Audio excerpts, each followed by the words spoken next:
जय सिया राम। समाधानम 18 का ये पावन सत्र और आप सभी का स्वागत। आपके दिव्य प्रश्नों के साथ एक बार पुनः आपके सामने हम लोग हैं। एक बहुत सुंदर जिज्ञासा बहुत लोगों की सामने आती है कि महाराज जी, हमेशा खुश रहना है तो क्या किया जाए इसके लिए।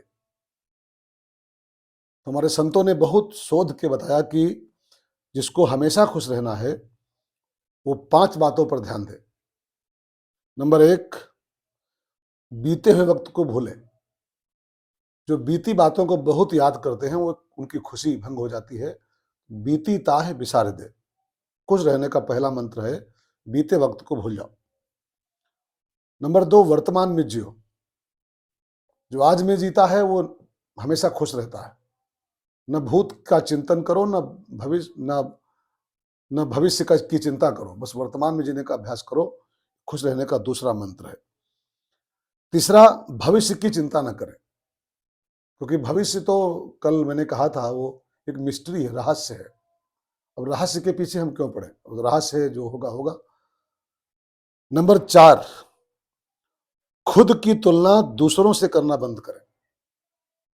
जब तक आप अपने को दूसरों के तुलना में खड़े करते रहोगे तो किसी से ऊंचे मिलोगे, किसी से नीचे मिलोगे, तो फिर आपका जो सुख है, आपका जो खुश रहना है, भंग हो जाएगा।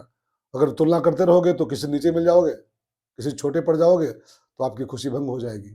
खुश रहना है तो बस हम जैसे हैं, बस हम वैसे हैं, दूसरों से तुलना बंद करें। और 5वां अंतिम सूत्र है, अपने काम को टालना बंद करें। जो काम को बहुत टालते हैं तो उनका वो टाला हुआ काम उनकी खुशी को भंग कर देता है। जो काम जहां पर आया उसको वहीं पर करके फिनिश करें तो हमारी खुशी, हमारा जो आनंद है वो भंग नहीं होता है। तो 5 सूत्र जो अपनाता है वो सदा खुश रहने का उसका रास्ता उसको मिल जाता है। तो एक जिज्ञासा ये बहुत लोगों की रहती है, इसलिए इसको मैंने ले लिया। अब मैं आपके प्रश्नों के साथ आज का क्रम शुरू करता हूँ।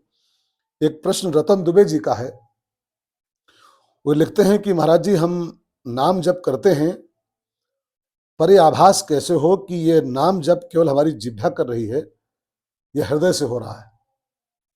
नाम जप तो सब लोग करते हैं, जिह्वा से हो रही केवल बस फॉर्मेलिटी चल रही है कि हृदय से हो रहा है, इसकी पहचान कैसे की जाए। तो रामायण में एक चौपाई गोस्वामी जी लिखे हैं। इस चौपाई को अपने जीवन में जरा अनुभव करके देखो, आभास करके देखो। अगर ये चौपाई भजन के समय आपके अंदर उतर रही है, इसके लक्षण आप में दिख रहे हैं, तो वो नाम जप फिर आपके हृदय से हो रहा है।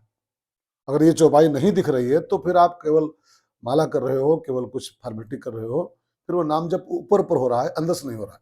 कौन सी चौपाई है? विश्वविख्यात चौपाई, सब लोग इसको ध्यान देकर समझेंगे। मम गुण गावत पुलक शरीरा, गद गद गिरा नयन बहनीरा। गोस्वामी जी कहते हैं मेरा नाम जपते समय, मेरा गुणगान गाते समय पुलक शरीरा, अगर देह में पुलकावली बढ़ रही है, हमारा देह रोमांचित हो रहा है भजन करते समय, गदगद गिरा, हमारी वाणी बीच बीच में अवरुद्ध हो रही है, और नयन बह नीरा, अगर आंखों से आंसू बह रहे हैं नाम जपते समय, गुणगान गाते समय, तो मानना कि काम हृदय से हो रहा है, अंदर से हो रहा है। और अगर ये सब नहीं हो रहा है, खाली बस एक परिपाटी चल रही है, पन्ना पलट रहे हैं केवल बस हैं, तो फिर वो पन्ना ही पलट रहे हैं, माला ही केवल घुमा रहे हैं, वो अंदर से कुछ नहीं हो पा रहा है। लेकिन इसमें एक बात मैं अपनी ओर से और जोड़ दूं, डरना नहीं है।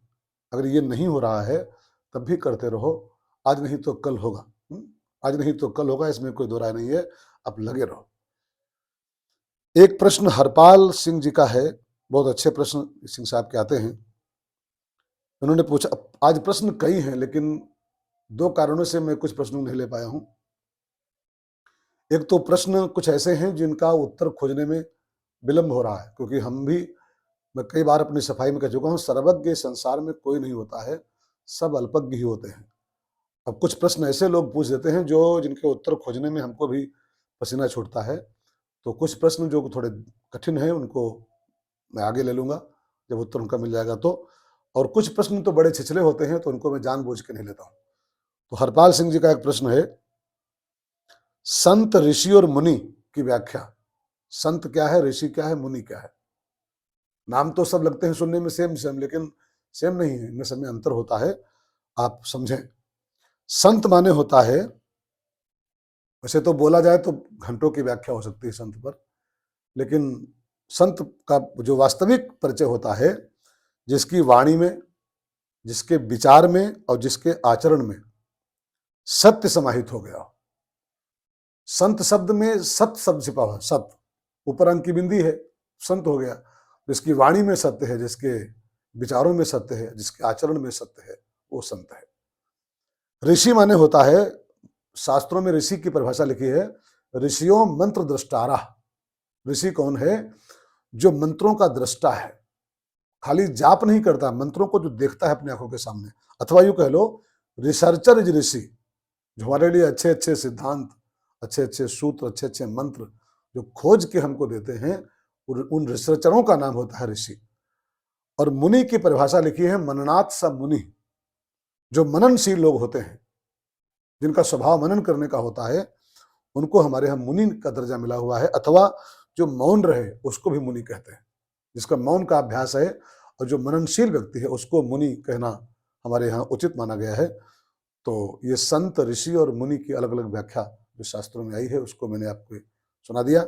और ऐसे ही प्रश्नों को जरा आप भी थोड़ा बुद्धि लगाओ, हम जैसे आपके उत्तरों के लिए बुद्धि लगा रहे हैं, ऐसे अपने प्रश्नों के लिए बुद्धि लगाइए आप सब लोग, और अच्छे अच्छे प्रश्नों को भेजिए, जिसके उसका उत्तर देने में हमको भी थोड़ा सुख की प्राप्ति हो।